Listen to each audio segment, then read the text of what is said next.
already asked a question. I'll just answer it real quick. Our lab's coming back with new features, to have a backup option if the main site is down or just a place to spot bugs. I made a change to the way that we do labs, and now labs is private for basically for the team members and a handful of other people. I think it just got too complicated to have labs and production available for the average user because I started to notice that pretty much everyone was just using labs all the time. So that led to a lot more issues than I think solutions. So the current way we've been doing things, I actually think it is going a lot better than the way we used to do things. And what we're doing is we're pushing to the private labs every single day. We're pushing features faster than we used to. And then we test them, rather quickly in that lab's environment. And then we push them to production as fast as we can, which I think allows us to push things faster and allows us to get quicker feedback loops. So in my opinion, it's a lot better than the way we used to do things with the old version of labs. So I'm actually a lot happier with how things have been going lately. Godfish asks again, with more premiums, say 1,000, you need extra high power to make enough voting power to reward every single one of them. Do you have a plan on how to get it? I don't think you need, the voting and the rewards are just a part of being premium. It's not meant to be the whole value proposition of it. Obviously, premium that pays for itself is a great thing. And I think it's something that we can keep up with over long periods of time. Right now, I think every average premium user, or like on average, every premium user is earning like between $30 and $60 a month. So basically, if we consider that, let's just say it's $40 on average, if you had to pick something in the middle of the range, then we could have 4 times as many premiums as we currently have, and it would still have enough high power to cover the premium cost for everybody. So, like I said, the entire point of premium is not to just earn rewards. That's obviously a key piece of it, especially being on Hive. That's what people are looking for. But at the current high power we have, which is about 4.8 million on Leo.voter, that is enough Hive power, in my opinion, to have 1,000 premiums and cover the cost of premium for all 1,000 just based on rewards. And that being said, the Hive power has been growing pretty significantly. So like if you go back, I think 2 or 3 months ago, it was only like 2.7 million. So it's already almost 2 times what it was back then, just a few months ago. So I assume it's just going to kind of continue to grow on itself. And it's a type of thing where and we talk about flywheels a lot, but it is a flywheel in that as the number of premiums grow, the amount of Leo that gets bought off the market every single month grows and then permanently deployed in that Leo cacao pool. As that grows, which is a flywheel, the Leo token should increase in price. Obviously, nothing's a guarantee. And the rest of the market does have an impact on us. So the Leo token should grow in price over time. And as the Leo token grows in price, it becomes more valuable to be a delegator of high power to Leo.voter. So that could lead to, more delegators to Leo.voter, which then leads to more capacity for premiums, which then leads to more premium revenue, which then leads to more token price appreciation potentially from organic buy pressure. So, it's one of those flywheel effects where I do think it can kind of just grow itself. And this is something that I've been getting more and more deep into, especially with the new GitLab repository that we've been putting ideas to. This is the Leo token economy is exactly in the name. It's an economy. So, there's a lot of moving pieces. And as we continue to expand the project with, LeoDex and the growth of Inleo and the features on the platform, premium, and then we've got the new ad platform coming soon. We've also got, Leo subscriptions coming soon, which will be a Substack style feature. As we continue to add these pieces of the economy, the economy gets more complex. And, the idea behind it is that all these flywheels kind of feed each other. And Leo is built around this idea of sustainable revenue and revenue, buying into the protocol over time and deploying permanent liquidity. So I think that's a really incredible thing, if we pull it off. Obviously, it's not easy and success is not guaranteed. To take a famous line from Elon that I love, it is success is not guaranteed, but entertainment is. So I think that's kind of the path that we're on. There's going to be a lot of iterations that come. So, I was talking with Taskmaster on Threads recently that I'm not going anywhere anytime soon. I will most likely be building Leoverse adjacent things until the day I die, which at the current ripe age of 26, hopefully is a long time from now. So iterations and feedback loops are what I like to build based off of. So we'll just kind of keep pushing on these flywheels and keep building the economy behind the Leo token. I do think that we're on to something pretty incredible, especially since the start of this year with Premium and LeoDex. I think we've built some really, really interesting flywheels that are actually starting to gain some adoption. So streaming swaps are coming to Maya this week, according to their team. And with that, I think we'll see a pretty rapid rise in the trading volume on LeoDex. I see Eric's just having issues with the spaces, but we'll get him in here. So with streaming swaps on the way, I think LeoDex's adoption is going to grow. We've also been adding a ton of features to LeoDex. So if you guys haven't been there for a while, I would recommend checking it out. Eric, I don't see you. I see that you said in the threadcast to accept you as a speaker, but I don't even see you in the audience. You're not listed anywhere in the space. And I'm looking on desktop and mobile. I don't see you. Maybe close the app completely and then try again. Try joining again. Oh, now I see you. I'm gonna add you as a co-host. Maybe that'll make it better than being a speaker. So yeah, I think with streaming swaps on the way and the features that we're adding to LeoDex, and like I was saying, if you haven't gone to LeoDex recently, I would definitely recommend going to it. We've added a ton of features lately, including one thing that I think gives us all kind of a goal to work towards, which is a trading fee goal each month. So we're calling that deployment. So we added this dynamic island at the bottom of LeoDex, and if you click on it, it has different features inside of it. One of them is a network status, so it shows you if anything's down, any blockchains are down on the Maya protocol rails. And then the other thing is a deployment module, and that deployment module tracks the current fees that have been collected by LeoDex over the past month. So it resets every month. So like right now we're in June, and we can manually set goals for those fees. So like I started it out at $500 a month is the goal. And then, the goal will be to the goal is to raise the goal every month by a percentage and just kind of keep growing.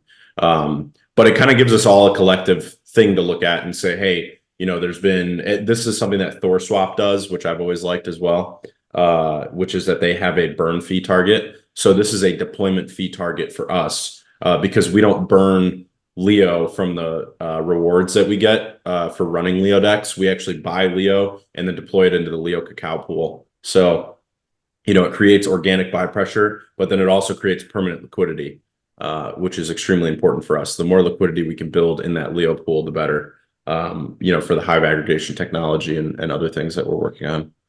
Eric, do you want to do a quick audio test? Yes, can you hear me? Yeah, can you try one more time? Hey. Guys in the audience, can you hear me? Anyone in the threadcast can let me know if you can hear me. But I was going to ask you, Kyle, do you think that the price of the tokens related to the Maya ecosystem, do you think that the streaming swaps are already priced in? Because one of the one of the theories is that okay, so Thorchain and Rune exploded 10x after streaming swaps, and since people already know the impact that something like this gives to the ecosystem, do you think it's already priced in? You know, I think cacao is at around $100 million market cap. I know the market took a little bit of a dive recently. Um, That being said, what happened with streaming swaps on Thorchain is that they came out and they kind of came out with a whimper. Like there wasn't really any immediate payoff to streaming swaps. They were released. People were like, "Wow, this is really cool." You actually can go through my blog and see I was writing about it right when they came out, and I was like, "This is pretty cool." And I think it has the potential to bring a lot of trading volume to Thorchain.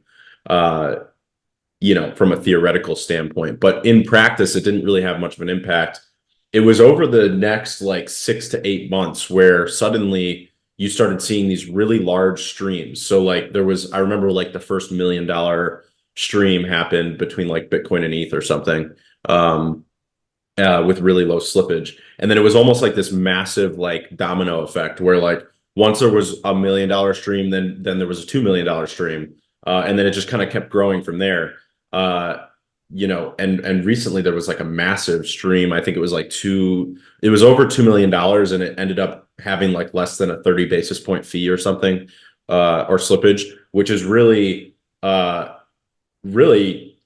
of incredible when you think about it. When you look at other protocols, whether it's Uniswap or anything else, I mean, to imagine a $2+ million trade with that low of slippage is pretty crazy. So yeah, when they were released on Thorchain, it was kind of a whimper, and then suddenly it was like the floodgates were opened and trading volume took off like a rocket.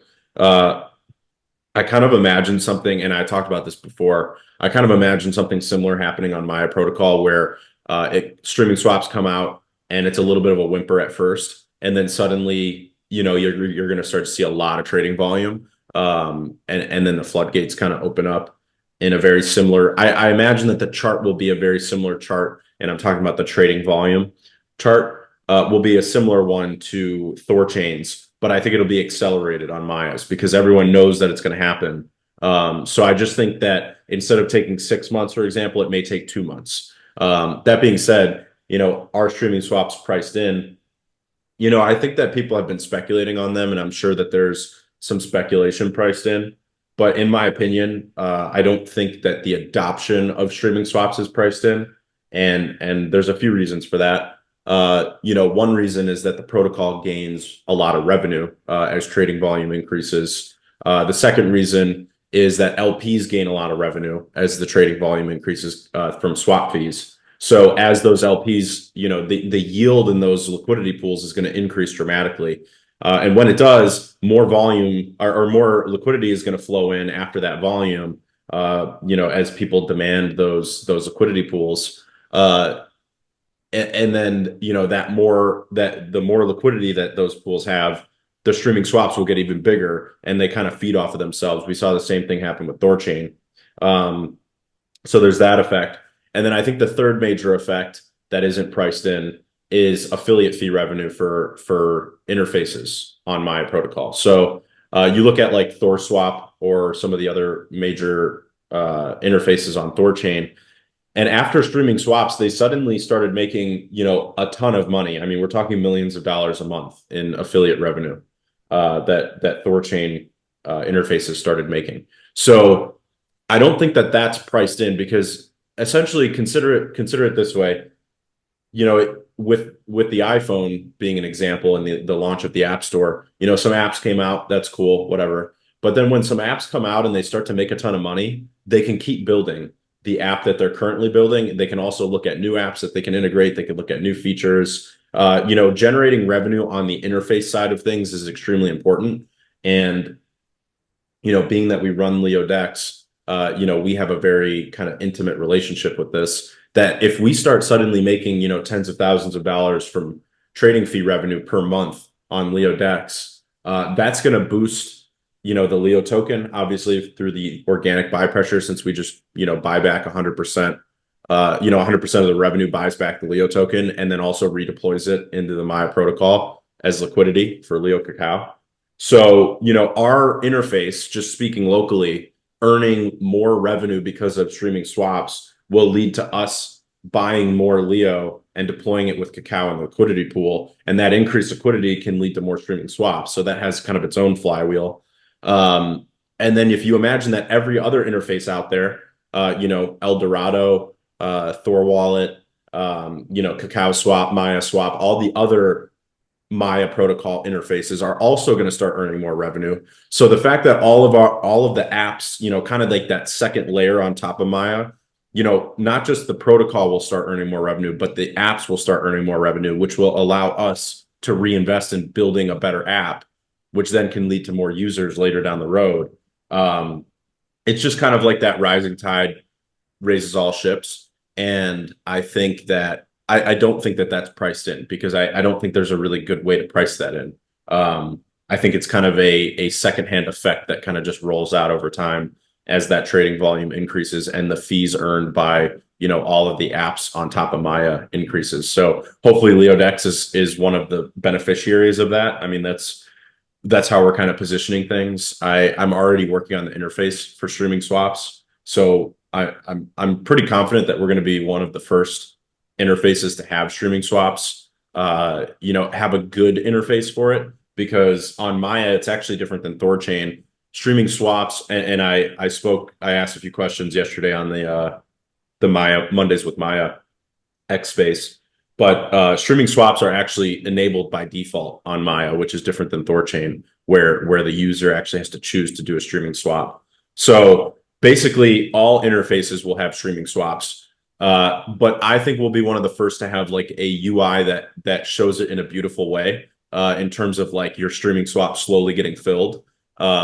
So yeah, like I said, every swap is going to have it, but then it's going to be up to the UIs to make a display for it. So we're already working on our display for streaming swaps, and I think it's going to be it's kind of, I really like the way that ThorSwap has done streaming swaps. So we're kind of modeling it somewhat like that. But I have a few tweaks to it that I've always wanted to see on ThorSwap that we're going to be doing on LeoDex. So I think we'll have probably the best UI for streaming swaps. Obviously that's a super biased opinion.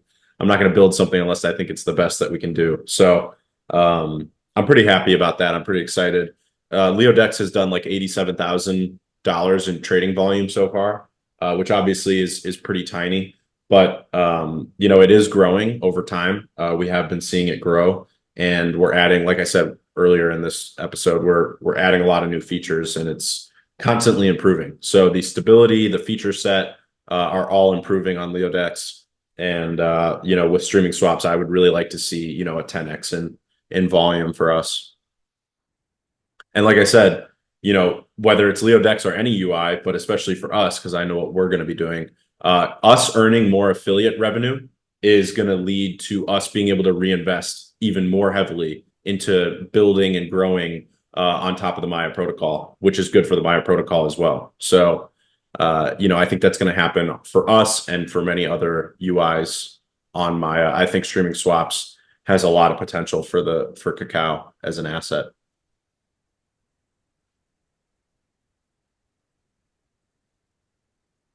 Yes, definitely. And that's exactly why I wanted to bring out this question, because so a few days ago I saw a couple of other interfaces in Maya saying, "Hey, we're more than ready to support streaming swaps," and it's a big phenomenon right now. People are really excited of what can streaming swaps bring to the table. So I don't know. It's just going to be very interesting to see it work out in practice, because the streaming swaps on Thorchain, I wasn't around to see how they worked, but this time I'm gonna be like, well, we are all going to be front and center with LeoDex, so it's pretty exciting. But yeah, personally, I don't think it's the streaming swaps are priced in, but I do think that the strength in price of cacao as of late I think they have they went down around 35% compared to other altcoins that went down 50, 60, 70%. I do think that this price action is mainly because of the incredible roadmap that Maya has. And I mean, by default, the incredible feature that Leo has in the side of the DEX part, in the side of the DEX of the Leoverse. So yeah.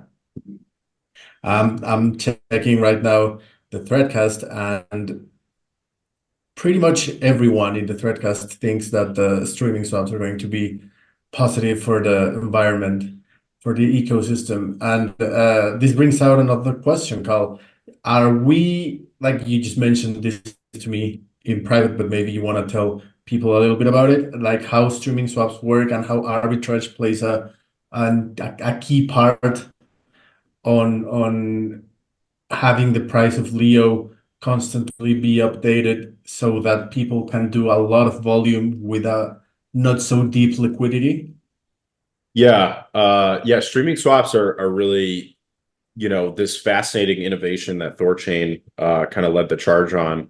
And then obviously Maya is about to release them, in their with their own little twists as well.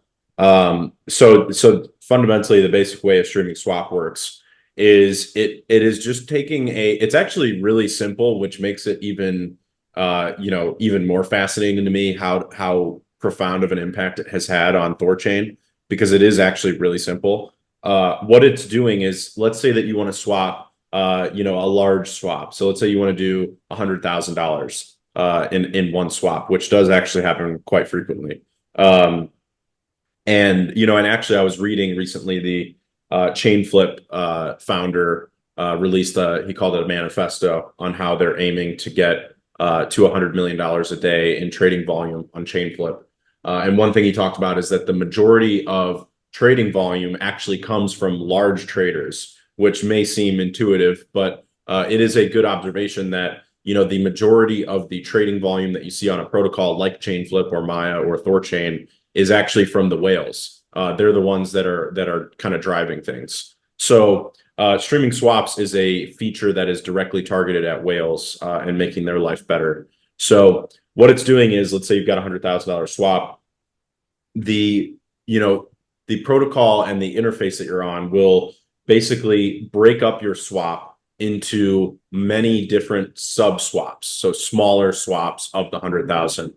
So just for simple math, let's just say that the protocol reads back that the most optimal stream will be 100 swaps for $1,000 each, and that's how it breaks down your $100,000 swap into sub swaps. So your $100,000 swap becomes 100 sub swaps for $1,000 each, and this is something that you could do manually.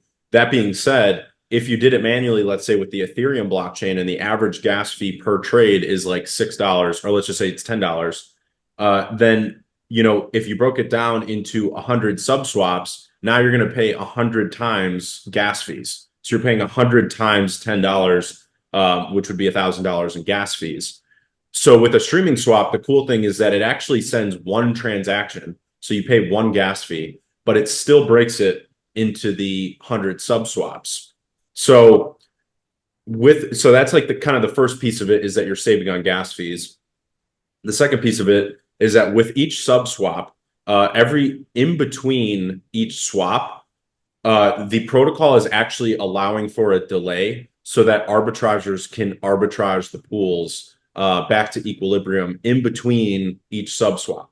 So essentially, you've got 100 swaps from this whale, let's just say, and every sub swap for $1,000, it trades $1,000. Then it allows a little bit of time, let's say 2 minutes in between each sub swap, for an arbitrager to come in and rebalance the pools. Then it does the second sub swap. Then it allows a little time for the arbitragers to reset the pools, and then it does the next sub swap, and it just keeps doing that. And it won't swap the sub swaps until it can get the price execution that it promised you. So what it's essentially doing is it's just breaking it up into smaller sub swaps and allowing arbitrageurs to rebalance the pool in real time. And the purpose of that is to get better price execution on that $100,000 swap. So if you have a pool with, let's just say $1 million in it, and this person comes in and they want to trade $100,000 in that pool, if they do one swap, that slippage will be, you know, north of 10 or 15%, right? But if they do 100 sub swaps and allow arbitrageurs to rebalance the pool as they do those swaps, a $1,000 swap has, you know, maybe 0.2% slippage. It's like a, you know, it's a very small slippage on $1 million pool. So it's allowing that big swap to be broken into many smaller swaps. And then it's allowing that pool to rebalance in between each swap so that you don't actually need, because like you could replicate that and say, well, I want to do $100,000 swap, but there is no streaming swaps. To get the same slippage, you'll actually have to you would need 100 times larger pool. So it actually makes the efficiency of the capital 100 times better in my example that I just, you know, gave. So the efficiency of capital in pools is massively increased. So this is why streaming swaps on Thorchain took the trading volume. I mean, I don't even know what the latest figures are, but it took the trading volume like more than 100x, you know, greater than what it was before streaming swaps. Because, you know, it increases trading volume because whales are more encouraged to trade. And then on top of that, every time a whale trades, the arbitrageurs are also creating trading volume in between all the sub swaps. So you have like this exponential effect in terms of trading volume. And then on top of that, what all of that trading volume does is then create more incentives in the liquidity pools because of trading fees, which then leads to more liquidity, which then leads to bigger potential streaming swaps. So it's like this system that just feeds itself. And really all it's doing is creating almost like a partnership between arbitrageurs and whales who are trading. So it's actually like, and hopefully I explained it well, but like you know, it's actually like this really simple thing where it's just breaking down your swaps into sub swaps. And that's really all it's doing. And then it just allows arbitrageurs to fill in the gaps. And by doing that, you then lead to all this extra trading volume, which then leads to more trading fees for LPs, which then leads to more liquidity, which then reverberates, you know, the flywheel on itself.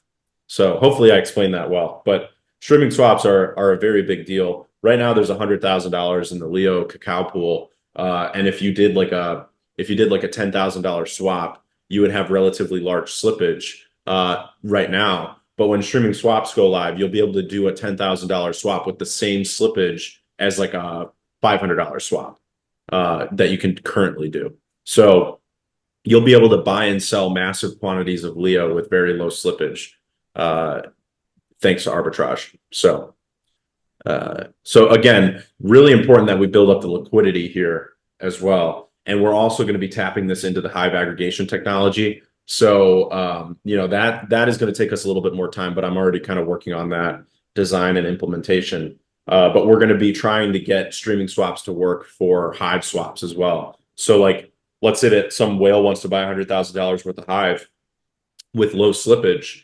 Imagine that they could do a streaming swap they could just literally put in $100,000 and then do a swap and then allow it to go through, and it'll go through with low slippage, and they'll do like native Bitcoin to native Hive with very low slippage.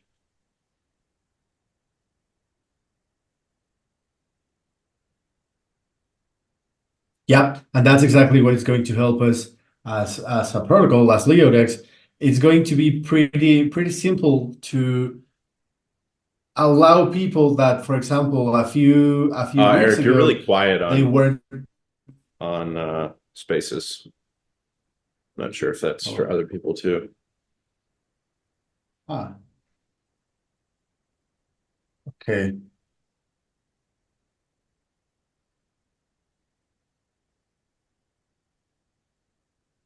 1 second.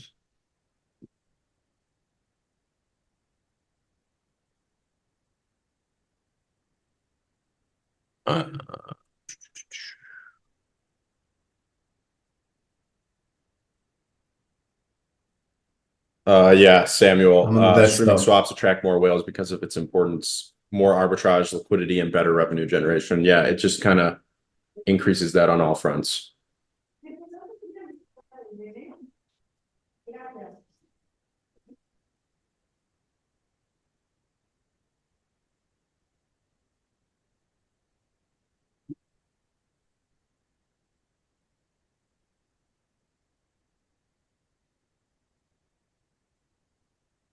Our boat air dropped out of the space.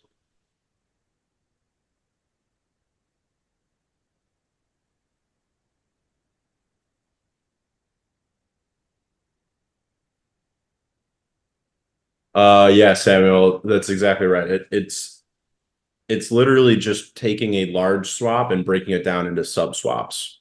That's it. But the result of doing that is that you allow arbitrageurs to fill in the block space in between those sub swaps.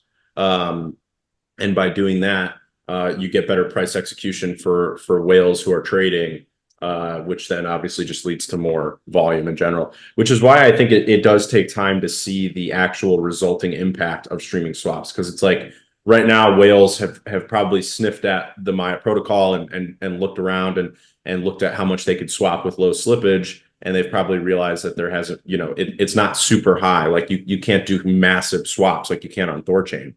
So there's probably a lot of whales out there who have looked at, the Maya pools and decided that it's not big enough for them to trade. But eventually they come back and they'll realize that streaming swaps are there, and then they'll do a price quote, and then they'll see, I can do $1 million Bitcoin swap, even though there's only $5 million in the Bitcoin cacao pool, and do it with low slippage. And then you'll slowly start to see that volume just kind of spike up. Check. Oh yeah, now you're loud and clear. Nice. So yes, and the way they modeled the it's a symbiotic relationship between Thorchain and Maya, because yes, as you mentioned, the whales are closely looking at how Maya works and how much they can get away with swapping without getting a ton of slippage. And the thing is that the blockchains that Thorchain supports are not the same as the ones that Maya supports. So there's no cannibalization at all. And if you said, oh, okay, yeah, so these Bitcoin whales are not going to use Maya because they already have Thorchain, that's not the case, because the blockchains that Maya has are completely different than the blockchains that Thorchain has. Of course, you have Bitcoin and Ethereum as the base support, but also I think that streaming swaps are going to now be able to go through two routes of streaming swaps by when exchanging Bitcoin, say, for Ethereum, and then maybe they can use a part of those funds to swap using Rune as the intermediary, and some others can use Cacao as an intermediary. And since there's going to be the aggregation between Rune and Cacao very soon, this playing around between protocols is going to be, if not free, very, very cheap. Yeah, it's going to lead to a massive spike in volume, in my opinion. And it may not, like I said, it may not happen all at once, but it will come, to the whole protocol in general. And like I said, we're going to be really focused on getting, our share of that increased trading volume on LeoDex, which is going to lead to a lot more Leo getting bought and pooled permanently in the Leo Cacao pool. So, and like I said, as that pool grows, then the Hive aggregated swaps potential grows. And my goal by the end of 2025 is to capture 10% of centralized trading volume for Hive.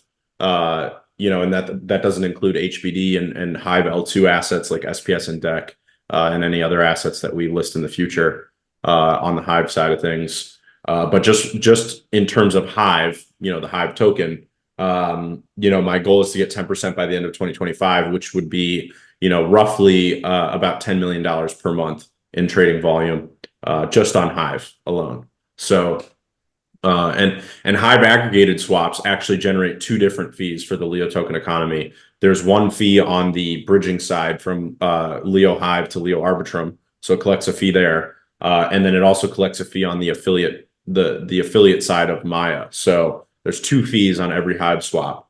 and the Leo token economy absorbs both of those and deploys them in permanent liquidity pools. So it's which then again leads to more potential swaps. So it's like I said, I think Leo's chart for trading volume on the Hive aggregator is actually going to be very similar to like, you know, the Thorchain Maya streaming swaps volume chart. It's going to be kind of nothing for a while. And then suddenly you're going to see it just start to climb. And then as it climbs, it'll just compound on itself. Yeah, Anderson is asking. Taskmaster said it's going to help me on my monthly swap. I had to do too many transactions the other day. Yeah, I mean, I don't know your exact route. I have a rough idea of your route.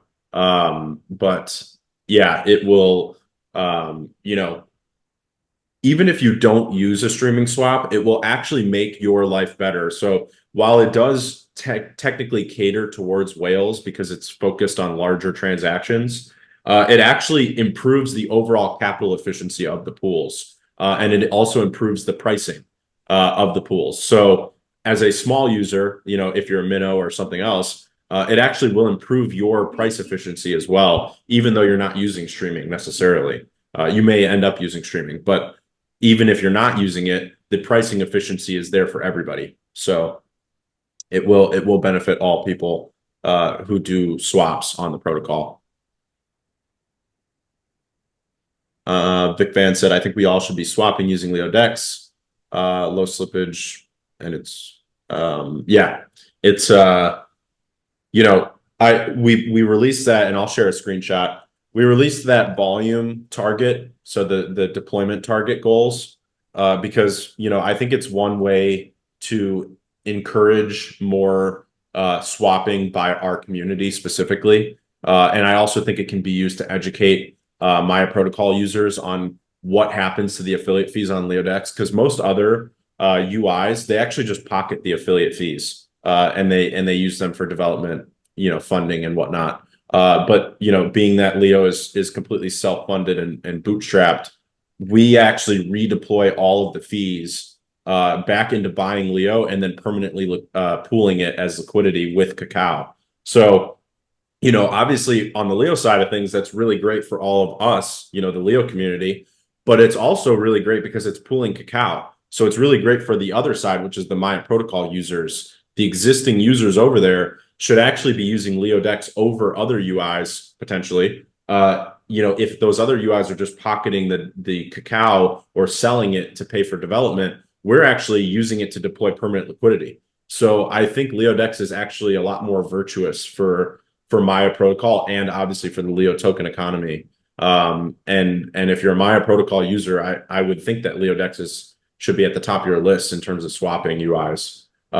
So we just need to focus on building, you know, the best product that we possibly can, which we've really been working hard on.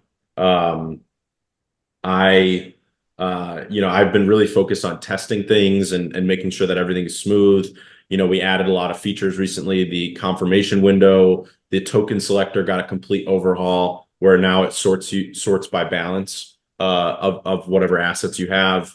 You know, we added that dynamic island with deployment status and network status. You know, the volume drop is on the UI, but it's not live yet. So that is coming soon as well. So there's, you know, we're really hammering away at features on LeoDex and just focus on adoption on all fronts.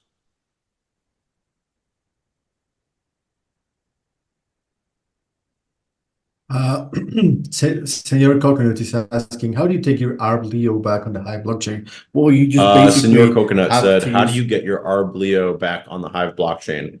WLeo.io has all the bridge links. Specifically, WLeo.io/Leo-Arbitrum will allow you to bridge back. Self-help for troll said, how do I deposit Hive into LeoDex?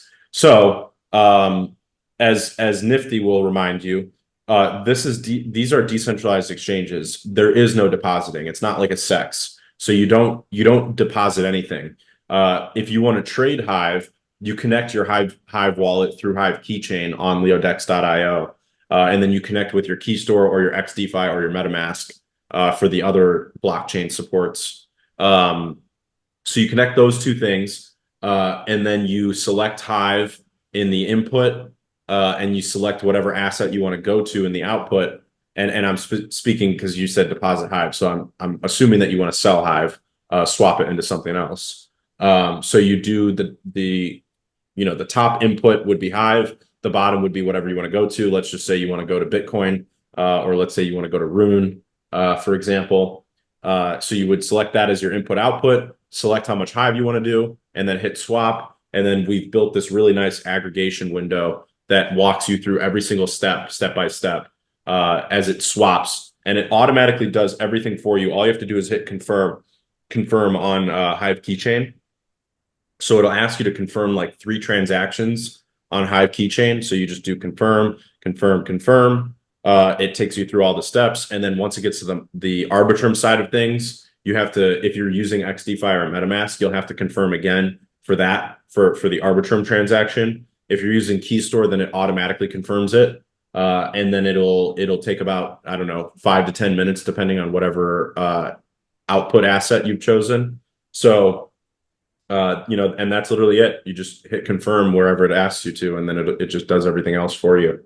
And I think, one of the underappreciated aspects of this is that for anyone that isn't familiar with Hive, that is a potential user of this, let's say that they created, a Hive account and then they try doing a Hive swap, they'll actually see that on the Maya side of things, as they're doing transactions, it'll be really slow because it takes like 5 minutes, which actually is pretty fast, relatively speaking in the crypto space.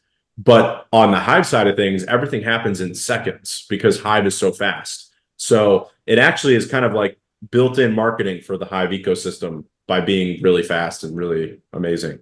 So, it gives you a nice comparison and contrast when you're using Hive next to these other blockchains. Yeah, but I mean, it's always going to be a slow process when you are having 2 or 3 blockchains to interact with each other and to have an output. I actually think that, for example, when I remove liquidity from Cacao and Leo, I wait like 1 minute to see the tokens in my wallet. So I don't think that that's a lot. And yes, of course, Hive might have spoiled us in terms of speed. But I mean, if you go out to the world and see how fast or slow blockchains are in reality, you'll see that Cacao, Maya with Cacao is actually pretty fast. Anderson is asking, did you see the screen recording I did for the bug where you get random words at start of? Oh, yeah, we saw them. Thank you very much for sharing this. This is actually very important. If you send this on Discord, that's fine, but you can also make a thread with the hashtag feedback, and the devs are actually you are usually browsing that tag and Cal as well, so they will definitely see it.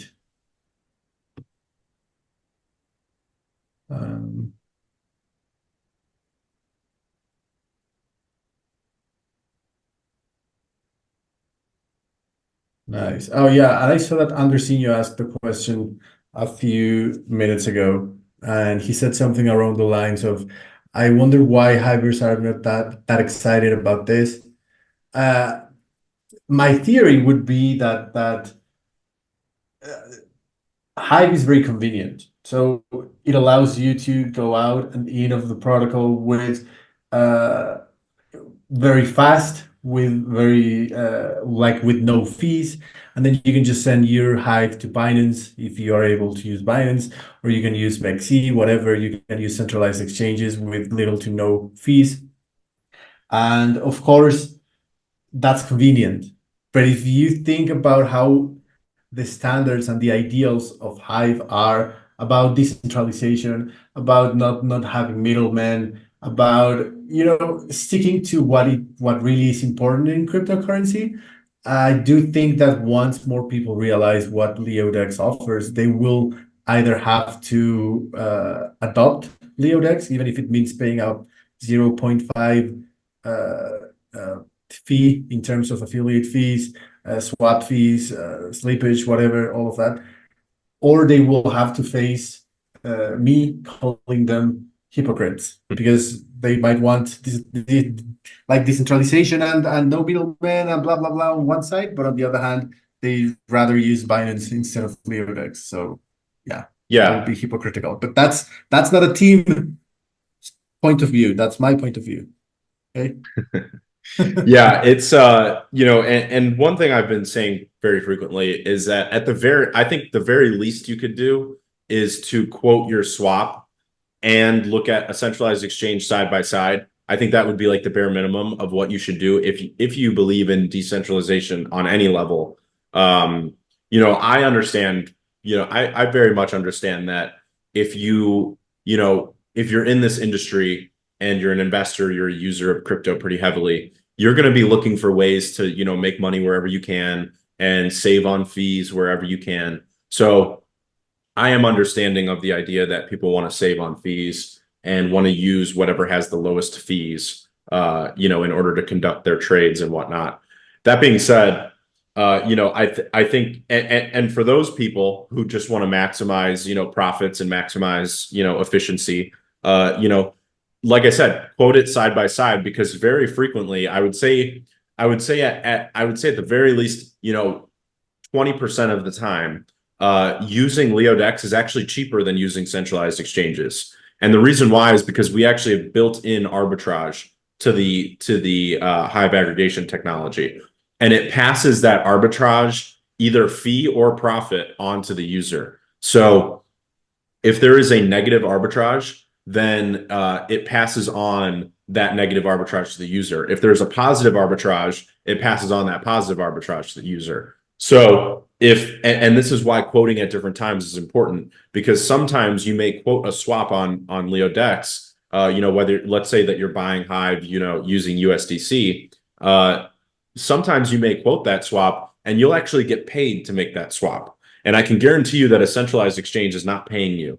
They're charging you some small fee for doing your trades on that centralized exchange. LeoDex will actually pay you to make the swap sometimes. So like I said, I think from my personal subjective experience, I haven't put any data to this. It's about 20% of the time that I quote a swap and I will actually get paid to make that swap, and pay zero fees and actually earn money for making, that swap. Like the other day I did one, it was like a $300 swap and I got paid like $17 in extra Hive.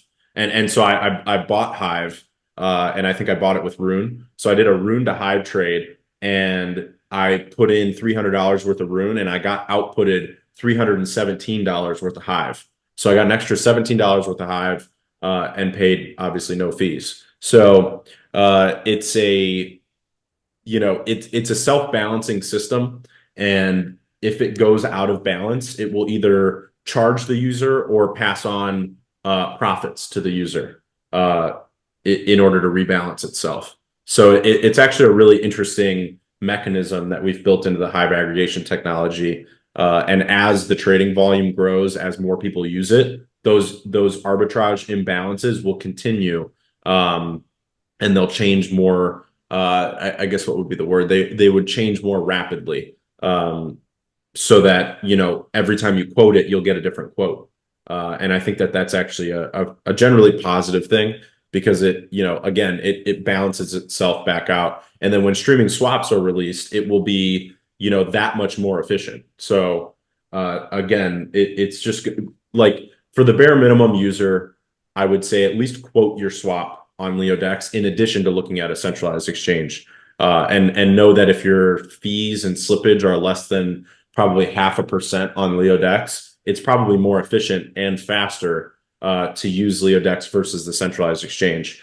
And then if you are a proponent of decentralization, I always say decentralization is a spectrum. So I also think the users of decentralization are a spectrum. Somehow my screen just got really dark when I did that. Yeah. That's really funny. It must be some effect on Zoom. So I don't know. That's so weird. Anyways, so I'm losing my train of thought. So if projects live on a spectrum of decentralization, but users do as well. So, some of us believe very, very, fervently about decentralization, and you would live at the end of the spectrum, where you may be willing to pay up to 5 or 10% in fees just to be decentralized and avoid centralization. And then I would say there's a whole spectrum of people in between that and what I just described as being the people who look for the most price efficiency and are kind of centralization agnostic. So you can live anywhere on that spectrum, and I think that LeoDex can service you at various points. It just depends, like I said, on the quoting mechanisms. So, I would say at the very least, you should just be quoting it side by side with a centralized exchange, depending on how decentralized of a proponent you are. But Hive is one of the most decentralized blockchains in the space. I've said that for a long time. I think it's second only to a handful of other blockchains, if even that many. Like there's Bitcoin and there's Hive. Like there aren't that many fully decentralized blockchains out there. But I do think that Hive is one of the top tier in terms of, like I said, on that spectrum of decentralization. But that being said, the trading volume of Hive as an asset is almost entirely centralized. It's like 99.5% centralized in terms of trading volume. So my goal by the end of next year, 2025, is to get 10% of that centralized trading volume away from Binance because it is primarily Binance, and move it to decentralized exchanges like Maya Protocol. And using the LeoDex interface and the Hive aggregator that we built is the path to get there. So, my goal, and this has been my goal for years now, is to decentralize the trading volume of Hive because I think Hive is one of the most decentralized blockchains out there. But I think one of the number one threats for Hive is how centralized the trading volume is. Because all it takes is Binance delisting Hive, for example, for a lot of us to no longer have access to trading Hive. I know many people on Hive who are, in the US or in certain jurisdictions where they can't access Binance and they use something called MEXC and various other centralized exchanges. And, there used to be another one, what was it called? Mandala used to be another exchange that a lot of people could use. Mandala went out. They added KYC, and MEXC over the past couple months has started putting out notices for KYC as well. So, the options for trading Hive are continuing to dwindle. And my goal is just to make another option available. I'm not saying that 100% of trading volume needs to come from Binance and move to LeoDex. But I am saying that LeoDex needs to be another option. I think another, great person out there in the space is Brian of London. He's building Hive and Bitcoin Lightning rails. And again, that's another option. And I think it's extremely important that we have as many options as possible. I got into the Bitcoin space like I think almost 9 years ago at this point. And the whole purpose of this industry is to create more optionality and more freedom. And I'm all for that, and that is what I've been trying to build as well, is more optionality and more freedom for Hive users. So again, Brian of London is one person out there doing that. LeoDex is another option out there, and the more options, the better. Yeah, one thing that people, well, not people, anyone who wonders, LeoDex doesn't want to have 100% of the volume of the current volume that Hive has, because that would just make us the same liability for the Hive blockchain as what Binance is right now. So the goal would be, like Kyle says, to have 10% of that and maybe just get to an ambitious, I don't know, 30, 40%, maybe 50%, but allow other protocols to always offer different options so that nobody can say that they control the way Hive trades, or like, because it would be virtually the same as what Binance is doing right now. That if, as Carl said, if they control the listing and one day they decide, oh, we no longer want to trade Hive because the fees are, or the volume is not enough, then all of us is screwed, and no one can, like, if we don't, like, it's like the like what Iron Man said, we have to be the pre-Avengers, not the Avengers. We have to prevent Binance delisting Hive and have something in store for when that happens, because at one point it will happen. So we just gotta be ready.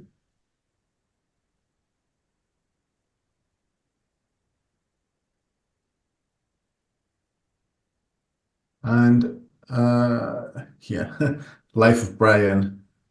Godfish. Nice picture. Self-help for trolls. I figured out how to get some gas in my lidded wallet. Not sure it's enough though. If you actually want to get some ETH on Arbitrum to pay for the fees, you can just use the faucet, the built-in faucet that we have on LeoDex.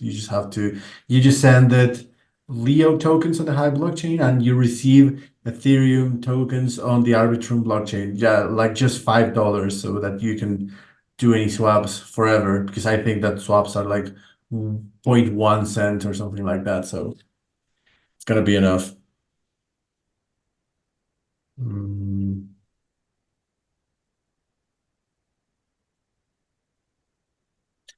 So for trolls again, the Korean exchanges are also wildcards, and they have too much power without more exchange options. Yeah, that's one thing. Everything that happens in the Korean exchanges cannot be arbitrated or arbitraged through other exchanges. I mean, it could be arbitraged probably through LeoDex by a Korean, but those exchanges cannot be touched by anyone without. I think they ask you for Korean KYC, so you're basically screwed. Like nobody can use those except the Koreans, of course. Yeah, something interesting about centralized exchanges as well, is that especially with streaming swaps, there's actually going to be an increase in trading volume for both centralized exchanges and for LeoDex, that kind of plays off of each other, provided we get deep enough liquidity on the Leo Cacao pool.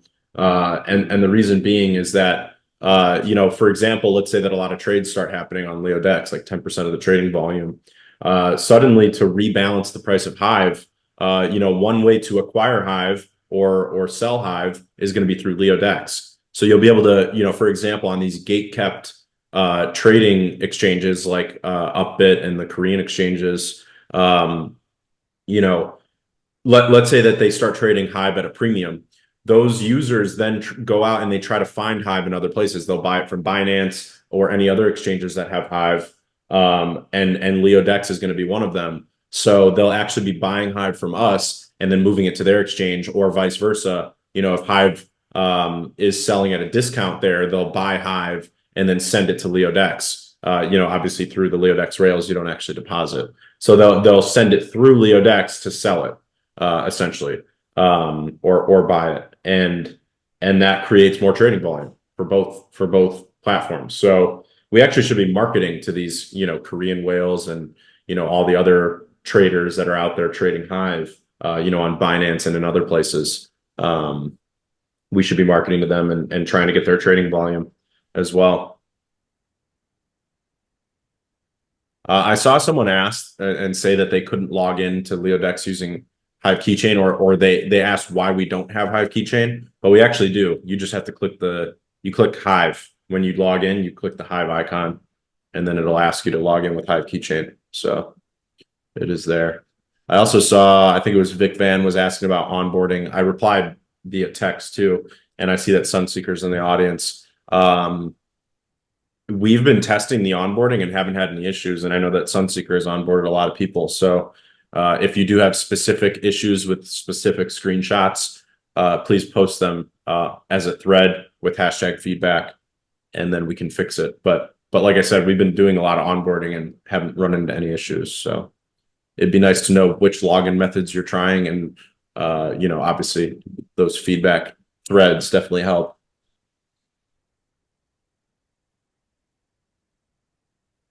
Wise Agent said, Everybody's saying, I think maybe LeoDex is amazing, but Go ahead. Binance's usability is even better. I actually disagree. First of all, as being in my jurisdiction, I can't even access Binance, so its usability is non-existent. And second of all, if you do a Hive swap on LeoDex, it actually will be faster than using Binance if you do have access to Binance. So the speed on LeoDex is actually faster. The difference, I think, is the front end and the price efficiency of swaps. So like I said, sometimes the swaps have better price efficiency and sometimes they don't. So you got to quote both to if you're looking for price efficiency. And then on the front end part of things, it's a new front end for people to have to learn. So that is the kind of barrier to entry. Because it's not that centralized exchanges like Binance are super easy to use. It's that we're all familiar with them. So they all look the same, they all feel the same, they all have the same order book model. In keywords. Exactly. Same keywords, same placement of icons and whatnot. So from a usability standpoint, it's just because you're familiar with it. So, I do think that there's a little bit of a barrier to entry in terms of getting people familiar with decentralized exchanges, but there is a growing population out there of people who've used Uniswap, who've used ThorSwap, who've used many other decentralized exchanges, and they are getting familiar with how it works. And there's a growing user base out there. So, it's all about user friendliness and familiarity at the end of the day. Yeah, it is like how when I used to work at Walmart, the way that we designed the stores was specifically so that customers would feel like they are in the same store no matter where in the country. So it's the same here. The exchanges use this strategy so that you feel like you know what you're doing and you know where things are and you feel more at home and you make statements like that on a threadcast. That sexes are easier to use, but no, you're actually being psyoped. So don't fall for it. What happens on Hive stays on Hive. I don't know what Morty is referring to, but maybe I don't want to know. And I saw that you are going to a meetup, a Hive meetup on Germany next month or something like that. So uh, might be good, Carl, to have some lions with the t-shirt representing. Probably, I don't know. Yeah, we need to There's get some gonna be merch some going. people speaking and all that. Yeah. Definitely need to get some merch going. By the way, I don't think I ever said where Mitch is. Merch reminded me of Mitch. Because he's always rocking some Leo merch. He is I think in Boston right now. So the cat is on the road, which usually means that crypto is going up, and it is recovering a little bit today. So hopefully he stays gone for a while and crypto goes up. But that's why he's not here today. Nice. We should send him to travel more frequently. I mean, Put the cat on the road. Marcus, yeah. We broke a huge resistance yesterday, a huge level under 60,000. So recovering from that, it's actually pretty good. It's kind of bullish. So Yeah, I got a little worried when I saw 58,000. I was like, huh, I did not have that on my bingo card. Was us dropping below 60K again. Um, but we are how far after the happening? 3 months after the happening or so. And yep. yeah, so usually when you look at the charts, I think it's something in the order of like 8 to 18 months after the happening is when things start to get pretty bullish. So if that plays out again, I mean, we still have a couple months until things really are in that range. But yeah, I mean, I think I'm not a charter. I don't do technical analysis, but I think people would say that we're in like a head and shoulders. Is that where we're at? Someone in the audience knows better than I do. I don't really do technical analysis, but the Bitcoin chart looks very interesting. It's just kind of keeps tapping 70 and 60K and just bouncing. And what is this? Since February of this year. So I'll drop a picture in the threadcast. But yeah, we're just bouncing between 60 and 70. Hopefully we don't dip below 60. I like being above 60. It's nice.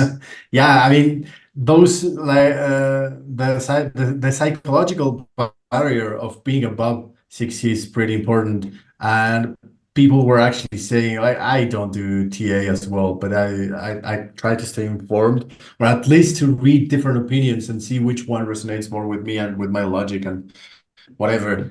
And people are saying that if we lost 58K, maybe the psychological impact would be that we would go straight down to 42, but then people are saying that we just need to recover the daily. Like it's pretty interesting once you start reading about it. I would never make decisions based only on technical analysis or things like that. But um, yeah, I do think that we're in a right spot right now. We'll see what happens in a few months.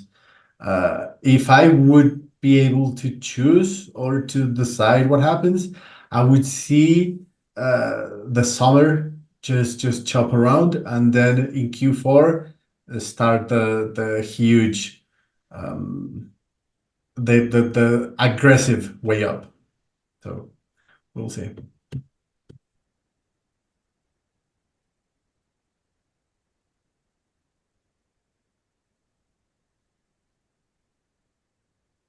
That shirt from Morty, I like it.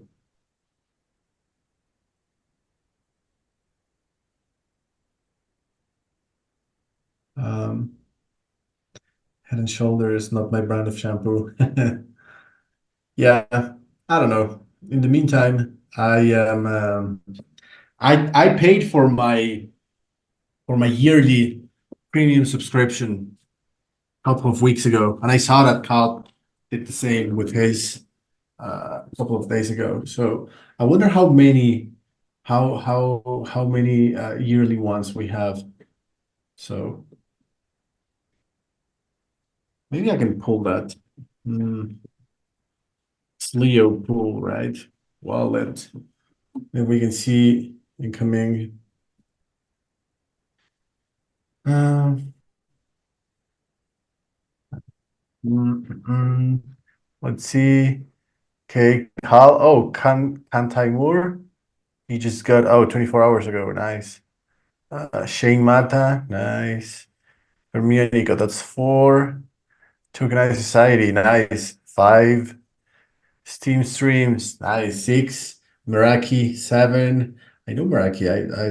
I've seen some posts from her. Seven. Who else? Lead Master, Nifty. I don't know why he's not here in the audience. So that's eight. Nine from Forky. Forky's here. Way to go. That's nine. Taskmaster, Walter J, and Resiliencia. Very nice. I know Walter J. Resiliencia, I also know this guy. I think he's from the Spanish community. So that's what, 12 or 13? Did I count? Did I miscount? That's 12, right? Taskmaster, yeah, that's a must. D-Kid, 13. Bitcoin Man, nice. 14. Eliana from the Port Portuguese speaking community, that's 15. Um, so we have like 20 probably. Skip TV ads, 16. I know what's so. I know the guy, 17. Mm, 18 from Leo Finance, okay. Maybe it's 18 total. 18 total. So maybe we should tell John J. Olson to get premium. Like there's probably like 20 more people who should definitely get the yearly premium. Yeah, I was kind of expecting somewhere in the range of like 50 premium yearly premiums. I just got mine yesterday after my month finally expired. So yeah, I kind of expect like 50-ish. And I know that a lot of people have said that they want to do it, but they're like stacking their HBD, getting ready. So I have a feeling there's at least 10 of those people out there who are just trying to get enough HBD together. Yeah, just Yeah, saving up. and the Leo Pool address, I've shared a few screenshots throughout this past week, is up to like $8,000 now in the Leo Cacao Pool. So it keeps growing. And you know, one really cool aspect of that flywheel is that the premium revenue comes in, Leo Pool buys cacao and Leo, and then pools it permanently. And then as trading happens in the Leo Cacao Pool, the trading fee revenue that the Leo Pool address earns is auto compounded in its own position, just like any other LP, which means that every, you know, if you look at it on a yearly or daily or however you want to look at it, let's just say on a yearly time scale, that I think the last I checked, the APY was just over 1% for LPs in the Leo Cacao pool. And like I said, streaming swaps should probably increase that pretty significantly. So let's just say it's 1% a year, which I think is pretty low. I think it'll grow over time.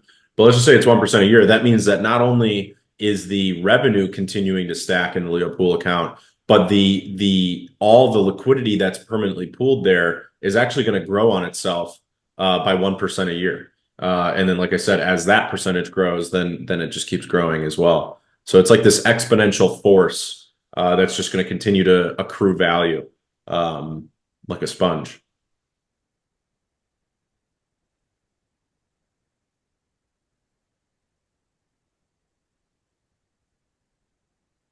Taskmaster has to do his second account for yearly.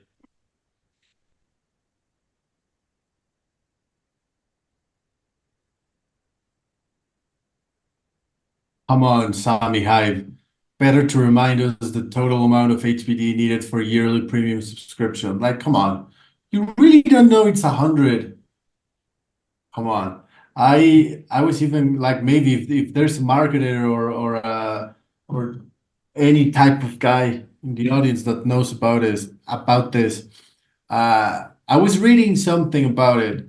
So do you think it's a good thing to put the amount of premium being 99 instead of 100? I mean, Cal's probably gonna get mad at me for bringing this up in public, but 99 psychologically, it's a better amount than 100. Of course, we're gonna lose $1 per subscription, but I think more people will definitely subscribe.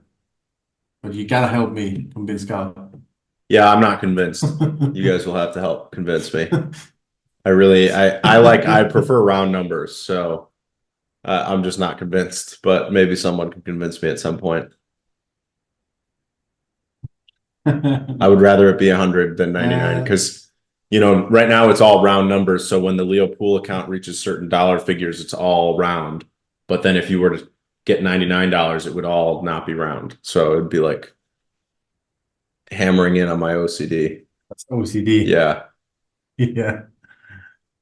Winanda, I will probably go for the yearly premium next month. Hopefully I should meet up with having 100 HVD or maybe receive it as a gift. Oh, start engaging more. That's the beauty of being a Hive user and to being active on the Leo side of things, because you get rewards in Hive, HVD, and Leo. So get more active, get more rewards, save up, pay for premium. What's the minimum cacao liquidity deposit?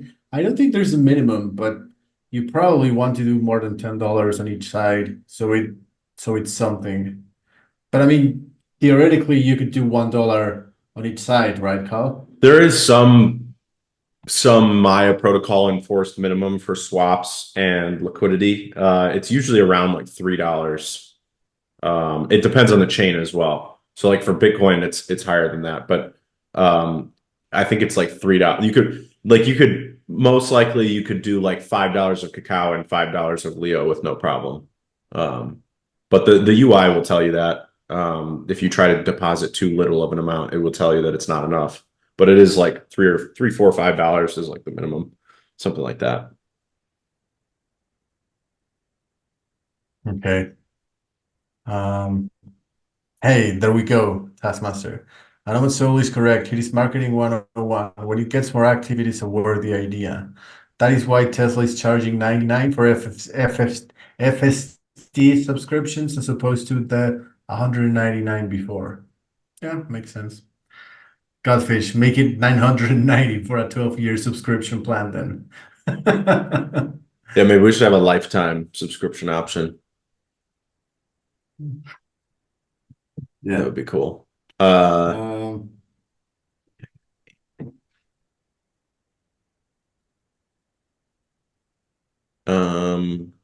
Godfish. I actually think many people hope for winning their premium somehow rather than paying for it. Yeah, but the thing is that there's not many prizes or awards that give out premium, and that's exactly like yes, incentives are nice. Incentives keep the wheel turning, but on the other hand, the kind of incentives that we are trying to bring to the ecosystem are more related to engagement and to encourage engagement rather than premium. So for example, as you can see with the community initiatives, people are encouraged to have more engagement so that they get more content rewards, so that they can win a delegation, so that with the engagement they have, the community can reward them with Leo tokens. So it all revolves around engagement.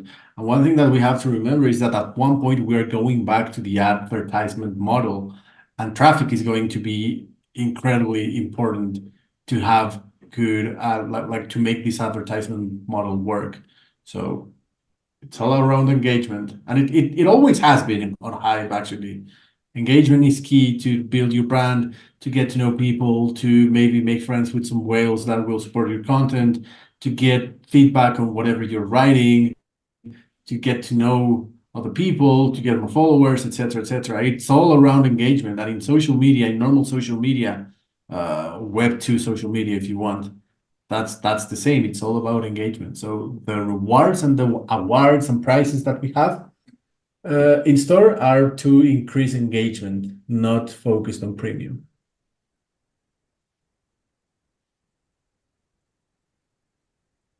Yeah, I saw Taskmaster and Self-Help for Trolls asks about Leo Shorts. I posted a thread earlier today showing a teaser of the 3Speak video uploading on long form. So that's for long form videos. For example, like this AMA or like clips from the AMA would be able to get posted from the /publish page when this goes live.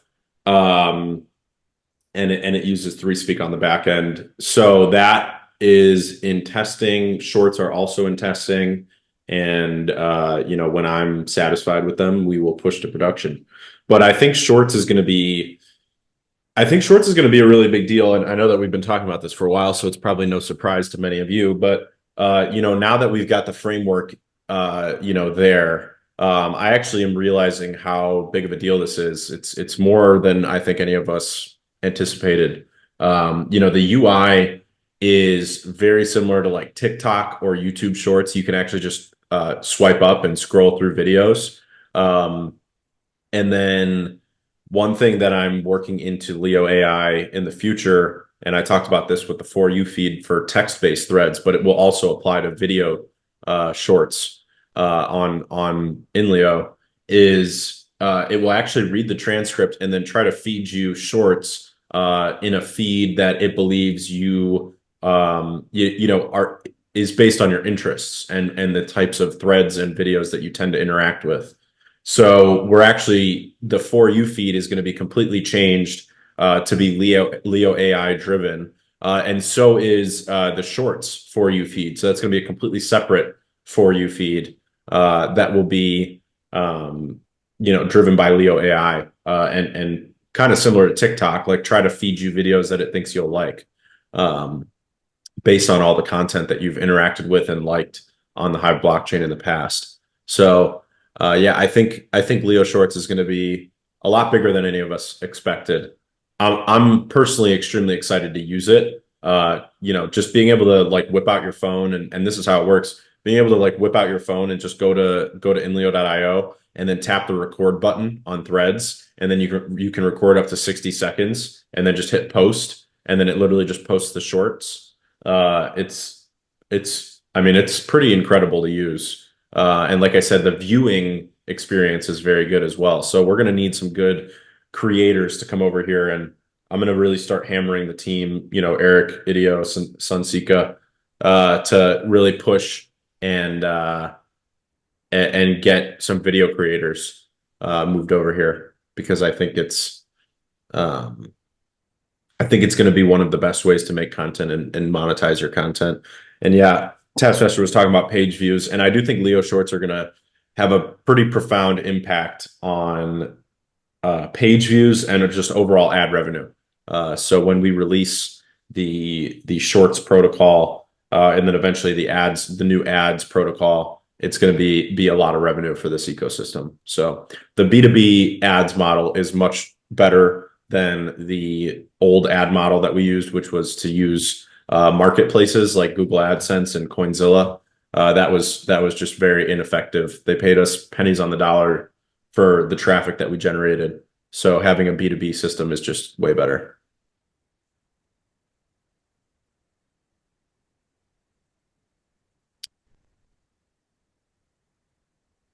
Yeah. Does that mean the Inleo 3-speak integration will support transcripts? Yes.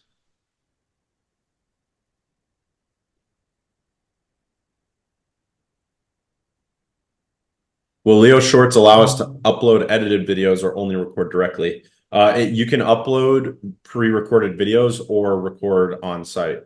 So yeah, it's that's the way it works. Godfish asks, will you play ads in the videos? So if you've ever used YouTube Shorts or TikTok, you're pretty familiar with how this works. But basically, when you're scrolling through videos, so like it's a full screen video, right? And then you scroll from video to video by swiping up. In between, there is an ad. Like there'll occasionally be either just like a kind of text and picture ad, or usually it's a video ad. Where it just kind of plays as if it was a video, but it says promoted. And that's how it's going to work for shorts. So while you're scrolling in the feed, it'll just randomly show you an ad, like maybe every 4 or 5 videos or something. It'll show you like a video ad from anyone, and any business or person can use the new ad network to upload ads. And if you're familiar with like Facebook ads or X ads, it allows you to, they basically have like pre-formats, and then you have to just make your ad fill that format, and then you upload it, and then you set like a campaign budget and whatnot. And that's how the new ad program works that we're building for the platform. So, any businesses or people that want to run ads will be able to upload ads using that. And then my idea is also that to self-police that, because we obviously don't want people running malicious ads or whatnot. My plan is that, and I don't know that this will be live right when it launches, but it will be live at some point within a few months of it launching at least. When a new customer launches an ad, it will get sent as a poll on Threads to approve or deny the ad. And Leo Power holders will be able to use Leo Power staking, stake-based voting, to determine if an ad should be approved or denied.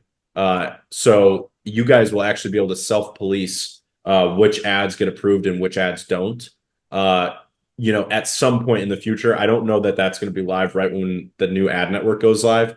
I think we'll probably just do manual approvals to start. And then as the ad network grows, then we'll add the polls approvals, because I assume there's not going to be like a massive demand right off the bat for ads. But I do think that the demand will eventually grow to the point where it should be self-policed by the Leo holders.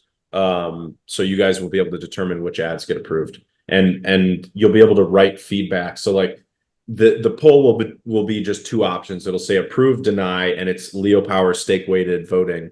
And then in the comment section, you can reply with a thread, and you can say why you approved or why you denied it. So like, for example, if you denied, some company that came in and uploaded an ad, if you deny it, and you denied it because, like, let's say the picture is like squished and it looks terrible. And so you decided to deny that ad, you can take a screenshot and then reply in a thread and say the picture doesn't look right, and then include that screenshot. And then when the ad partner will receive, I just did hearts. When the ad partner will receive the feedback that you wrote, and then they'll be able to fix the ad and re-upload it for reapproval. So it basically automates the entire process of ad approval, and it adds an extra layer where the owners, the Leo Power stakeholders, are the ones who decide which ads get approved and denied. Godfish said, what about NSFW ads? I mean, I think to start, we just probably won't allow any. Perhaps in the future, if NSFW has a place on Leo, then they would be hidden in the same way that threads and blog posts are hidden, which is that if it's tagged NSFW, it's hidden unless you go into the settings and specifically enable it. So, but I don't want the platform to become rampant with that stuff. So I don't know how we're going to handle it as of yet, but that's one of those edge cases that we'll see when the time comes. Yeah, I mean, you do want that market, but you don't want it rampant Right. around the You don't UI. want to be an NSFW platform, but you don't, that doesn't mean that it can't have a place on your platform, but you don't want to be a platform for it, if that makes sense. Which is kind of how X is. X has a lot of NSFW, but it's not known as the NSFW hub of the world, pun intended.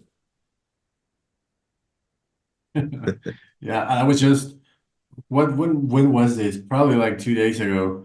I got like probably like 12 to 15 messages from porn bots, Korean porn bots, uh, telling me that there's hey, my sister is interested in you. Would you like to start a chat?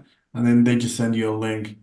And I have no idea who or what happened, or maybe I clicked on the wrong um, place. I don't know. I have no idea, but apparently X or the bots on X now think that I like porn. So yeah, that's fun.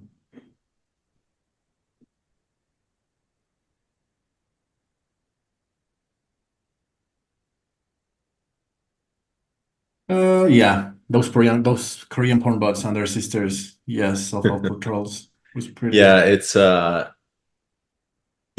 has become pretty rampant with bots. I have noticed that. The bot problem is far from gone, in my opinion. Yeah, yeah. C-pole. Uh, Oh no, Godfish. That's targeted marketing. What did you Google the day before? I honestly don't Google anything on this browser. Just to keep my wallets. Like I try to keep one browser for wallets, one browser for browsing, and one browser for Leo stuff.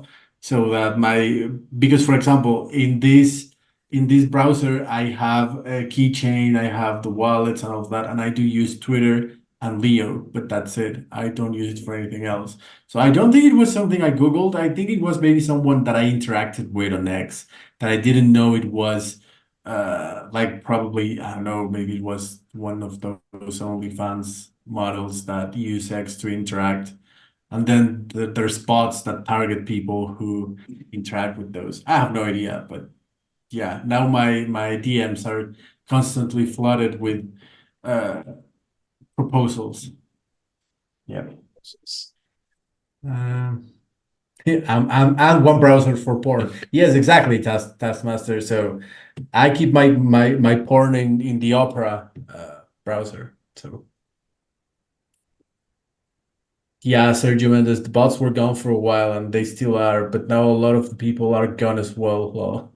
So you notice them a lot more. I don't know if people are gone from X, but I do think that uh, now with this newer or fresher freedom of speech, it's probably harder to identify who are bots and who are just lame users. I don't know, but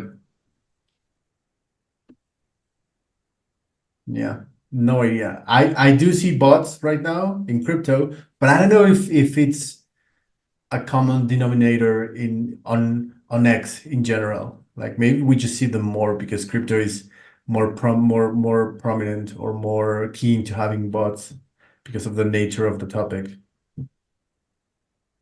iJets. I can imagine a day when the Leo AI girlfriend bot will be part of the premium package. Oh, that would be sick, actually.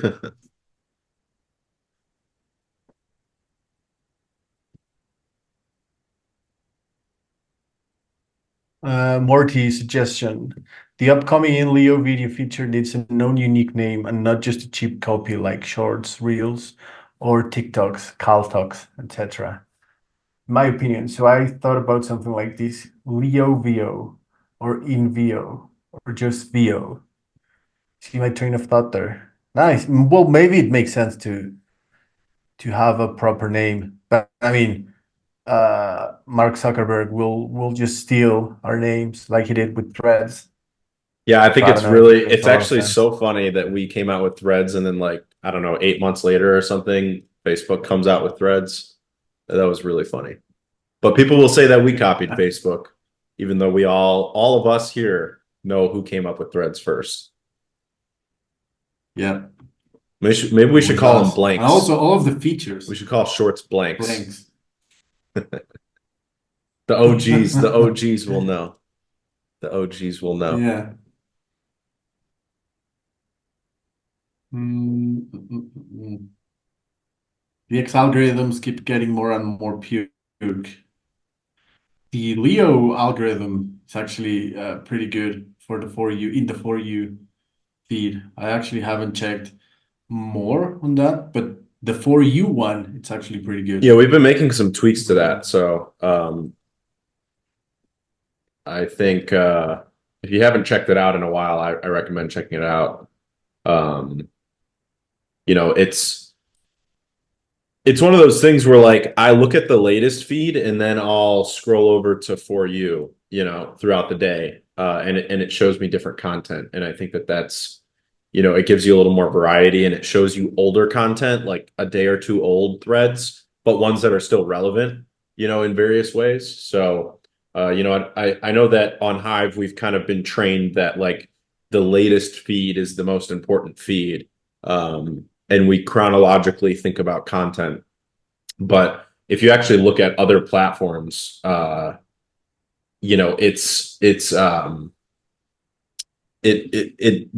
very frequently show you content that's not chronologically based. It's actually almost every platform shows you content that is not chronologically based. When you look at like X or TikTok or YouTube or whatever, they're just showing you things that they think are relevant to you. They're not showing them to you based on chronology. Yeah, they just show you whatever they think you will spend the most time looking at, so they can shove in more ads. Right. But we don't do that. Like we don't use your data to show you to send the porn bots your way. So uh, oh, I actually have a. I'm gonna share this next week because I don't have pictures right now. But I got a new dog. I'm gonna share it A new live dog.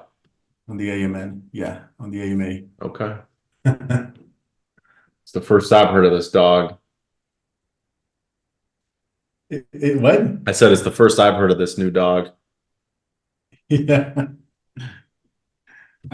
Need to bring older content back to life. There's so much posted. Yeah, exactly. Like imagine an algorithm that shows you, like for example, on X or on Instagram, they just show you the most recent 24 hours. Like within the 24-hour window, they show you the most important things that you might be interested in. But on Hive, especially within Leo, you can use the feed for you, and it can be probably 7 days old posts, maybe a month, depending on the topic and if they're still relevant. But for example, let's say that you do a lot of reading about Rune, then why would you like it would be interesting for you to see content maybe 2, 3 months old. If it got a lot of attention, a lot of comments, a lot of engagement, then it might be interesting for you. So yeah. And since we don't want to sell ads, like not as blatant as other platforms, then we can actually uh, what's the word? We can afford to show older content.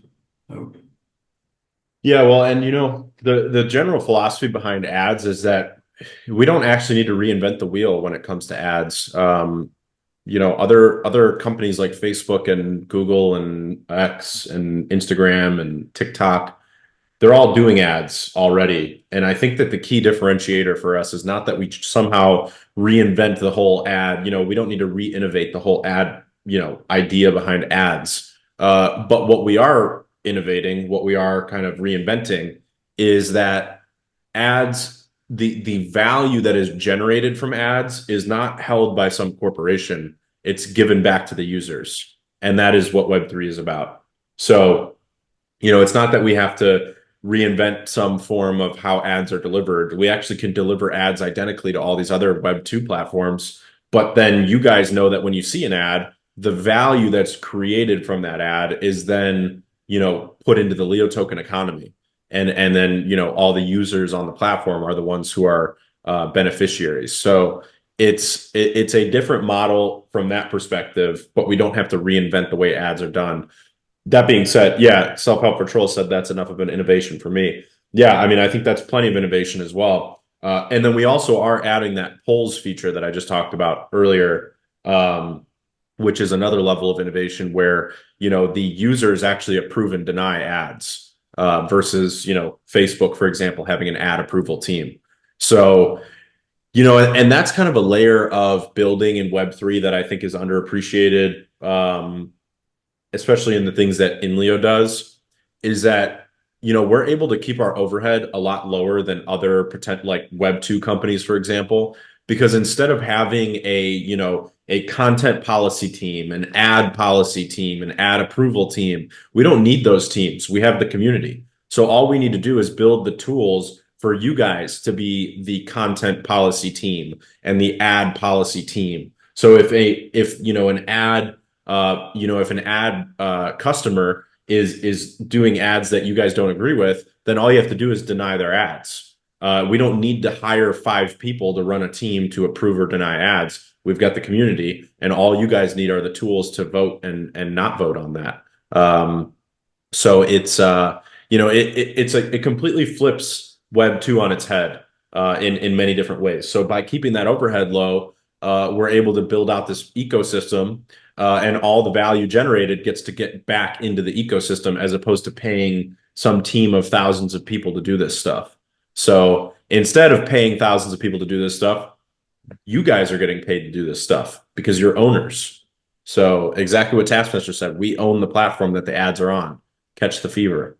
Yeah, exactly. You guys vote, you guys decide, you guys choose which ads are approved and denied. You guys are drivers of revenue. You essentially even drive the development because I put out the ideas and then you guys, give feedback on them. You guys kind of drive the priority of them in the roadmap based on what I hear that you guys are asking for. So, all of you guys have been asking for shorts for a really long time, and that is currently at the top of the pile in terms of new features. So, you guys are the drivers of the ship.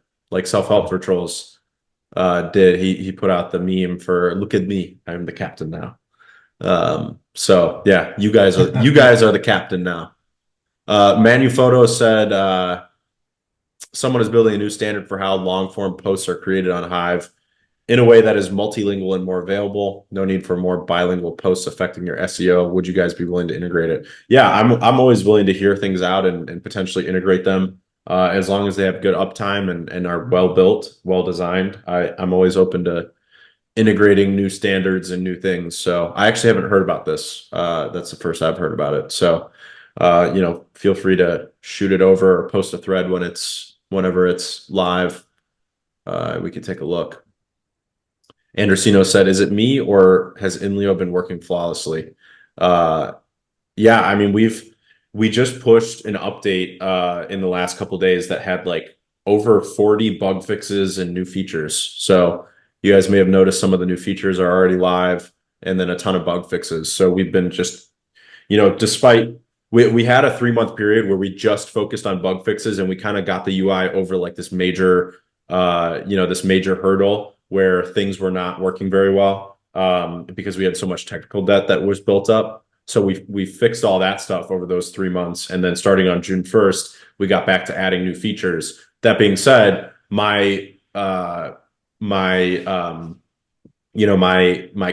with the devs has been that not only do we need to start adding features, we need to maintain a low tech debt. So we are still pushing tons of bug fixes in addition to all the new features.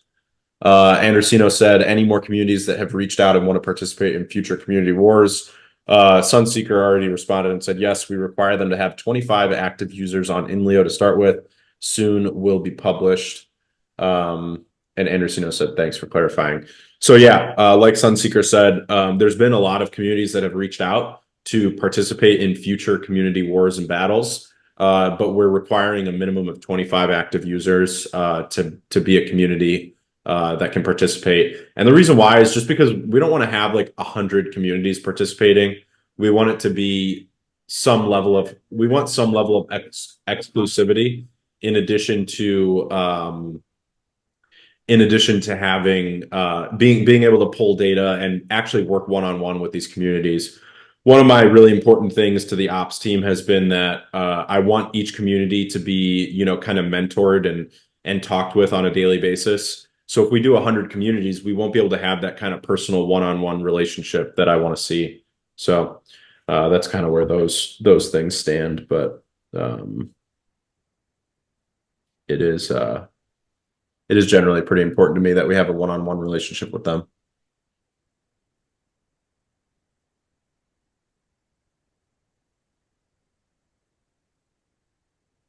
Yeah, I shared an image on the Threadcast.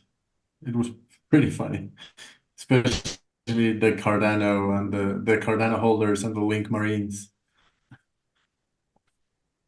You'll see it. For some reason, your image isn't So showing. helpful trolls, how do you leave a bigger gap between labs and regular front end? That way, if there are bugs and new features, we have a no bug option. I think that's the goal, right? How to have like the production website to be as bug free as possible, while also putting out features that the users help us test and identify what kind of bugs we have. Um, you know, there's different elements to this, but at this stage of where Inleo's at, it's important that we keep moving fast, even if things break occasionally. And if people aren't okay with that, then maybe, Inleo just isn't the UI for them. Um, but to be frank, I've tested and tried so many different models of labs and alpha and beta. At this point, I've tried so many different things, and I think the current model of how we're doing things is the best model that we've ever had. And I'm sure it'll change more in the future, especially as the platform grows and matures, and the size of the team grows and matures as well. But the current state of things is that we've got, like I said earlier, we've got the private labs where a handful of us test things and the devs push things on a daily basis. And then we fix things as fast as we can in that labs. And then when I'm satisfied with the state of things, then I push it to production. And by doing this, by having these fast feedback iteration cycles, that's why Inleo is one of the most innovative UIs in the Web3 space. I still haven't seen an example of a UI that introduces features as quickly as we do. So it's the part of the reason we're able to do that is because we look for these fast feedback loops. So it's again pulling some inspiration from Elon and SpaceX. They do a lot of launches, and they know that sometimes when they do a launch, it's going to fail. Like on the most recent Starship launch, they did a soft landing in the ocean, but they didn't try to land it on a pad, and save the rocket. They just did a soft landing in the ocean because they were trying to collect data. So consider that Inleo it has a similar facet to it, which is that when we launch a feature, we actually need to collect data in real time from real users on many different devices, many different browsers, many different login types. There's so many variants out there in many different countries. I mean, Inleo is a global platform that is used by people on many different devices. And like I said, all these other variants that are there. It's extremely important that we gather as much data as possible. So if you guys want us to innovate slowly so that you can have a smooth experience, that's a whole other thing, which I think a lot of other UIs do. But I prefer innovating quickly and putting things out in the world quickly, fixing them quickly, and then continuing the iteration cycles from there. That is much more my preference of operating. And I think it's what leads us to having such an innovative experience and more features than any other platform. So we're going to continue doing that. for the foreseeable future. And like I said, that will evolve as the platform grows in size. So you could imagine that one day, when there's 100,000 monthly active users on Inleo, then we can launch a production and alpha UI, because that even iOS, like there's a iOS beta if you want to be involved in the cutting edge features. The difference is we don't have a big enough user base right now to have an alpha and a production UI, in my opinion. We just don't have the numbers for it. So we need to have 1,000+ people on the alpha UI if we want to actually collect useful data. So instead of having that, we just push things to production, we collect the data, we fix as fast as we can, and we keep pushing forward. And while we are the current size we are, that is going to be the way that we operate. Yeah, Taskmaster basically just summed everything I said into 4 words. He said, "Go fast, fuck it." That is exactly the TLDR of what I just explained.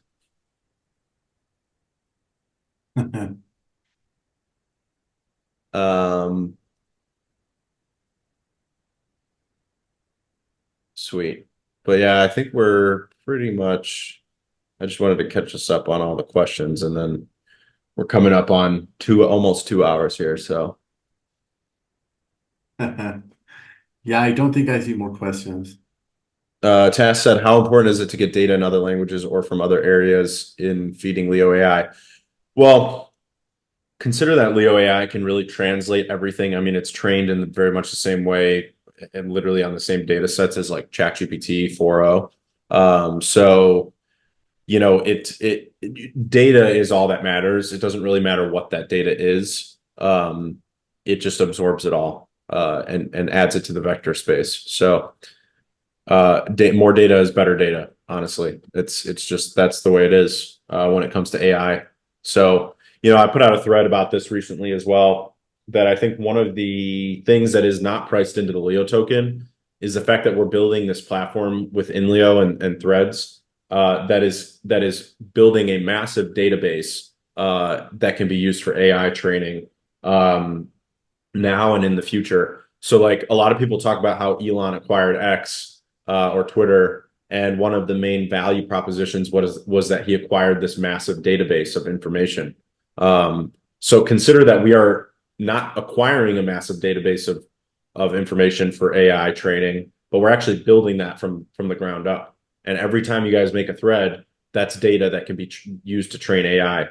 Not just for your own use, but for the whole platform to learn and improve itself.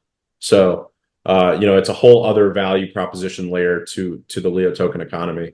I think Leo AI is going to be, I mean, I don't need to tell you guys, I think you're already pretty read into the concept, but I think Leo AI is going to radically change the way that we all use Hive in general. Self-help for trolls said, are you going to use Scarlett Johansson's voice for Leo AI? Either hers or Margot Robbie. Haven't decided yet.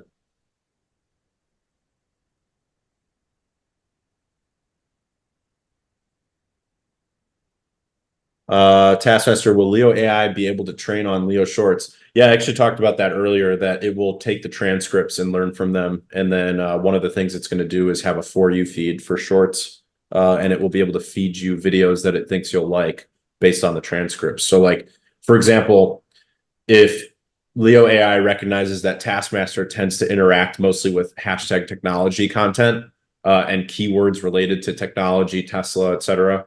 Whenever there's a short that is about technology or about Tesla or anything related to that, Leo AI will know to feed that to you first, because you're more likely to interact with it. So like if I were to make a short right now and talk about Optimus AI technology on for Tesla, then that short would probably rank very high for Taskmaster's For You feed by Leo AI.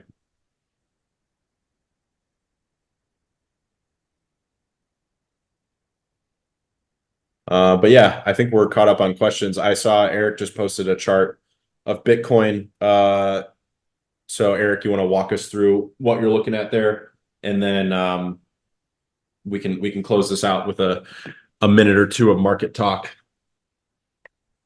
Yes, so basically what I was looking at was that if you look at the past 6 years, June has always marked a local bottom, and then over July and August, the price goes up. And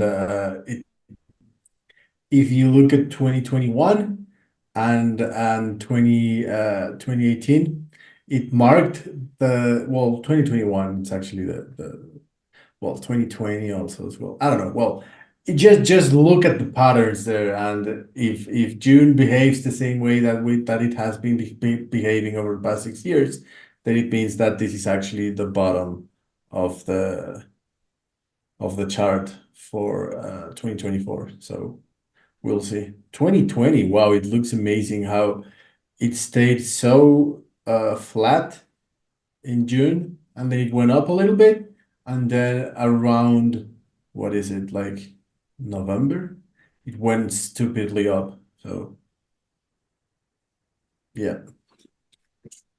but I mean, you cannot really trust this kind of analysis, especially from me. But I mean, just do your own research. That's for the DYOR audience. as Do your own always. research, guys. Yeah. Always I DYOR. mean, I'm already 100% in on crypto, so it's not like I can buy the dip, but it's nice to see that there's light uh, at the end of the tunnel. Yeah, I did something kind of smart, not necessarily on accident. I mean, I did it on purpose, but it ended up working out very well in my favor, even better than I expected it to, which was that I sold a percentage of my rune, on that big pump, and I just left it in USDT. Um, it wasn't any life-changing amount, but I kind of just figured, let me take a little bit of profit and sit in cash just in case. Um, so I did that, and over the last kind of 2 weeks, I've been buying, rebuying. So, I bought some Hive, posted some tweets about that. I bought some Hive, I bought some cacao. I also bought some Leo. I saw a few people recognize that. They caught me red-handed on Hive Engine, buying some Leo. So, I bought a few different assets, and basically sold the rune at twice the price it is now. So, a little bit of luck, a little bit of planning. But yeah, it's not a bad thing to take some profits every once in a while and then sit in cash, especially in this type of market. I mean, it's just so much volatility on both sides. So, but yeah. Yeah. Self-help for Troll says, I'm going to crash as soon as you end this. Yeah, I think it's probably like 4 or 5 in the morning for you, uh, overseas. So Eric is very good with explanations and examples from Samuel. Hmm. Wise Agent I don't said we think have to so. fall to learn how to get up and stay standing. Yeah, that reminds me of Batman. Why do we fall, Why do we Bruce? fall, Bruce? Exactly. Uh, Nice. yeah, I think we're good. Leo AI, everyone's excited. Yeah, shorts probably this week. Let's see how things go, but in testing, things are looking good. So pretty confident we will be all making videos. I'm gonna expect, this is something that you guys have requested so heavily. I'm gonna expect a lot of videos once this goes live, and not just of Nifty's feet.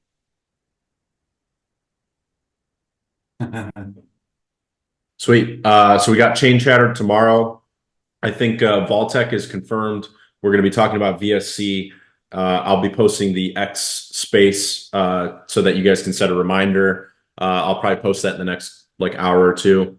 And then I think maybe Addicted. I think he's unconfirmed, but we're trying to get Addicted on as a co-host or co-guest with Vaultec. So definitely Vaultec, he's already 100% in, and then possibly Addicted, myself, Eric, and we will be talking about VSC and generally L2 and Hive, all the things. So tomorrow noon Eastern is Chain Chatter, and then Thursday noon Eastern is the marketing, the growing in Leo X space with me and Eric. So we'll be talking about MAUs and growing the platform. And then Friday is Lion's Den, hosted by Taskmaster at 1 p.m. Eastern. So lots of shows lined up this week. So pretty much check back every day at noon Eastern and then 1 p.m. Eastern on Fridays. But yeah, we will. Thanks for coming, everybody. Thanks, Eric, for co-hosting. I think Mitch will probably be back next week, so we'll be able to go back to the 3-person roundtable style next week. But yeah, we'll see you guys tomorrow. Sounds good. See you guys. See you, Kyle. See ya.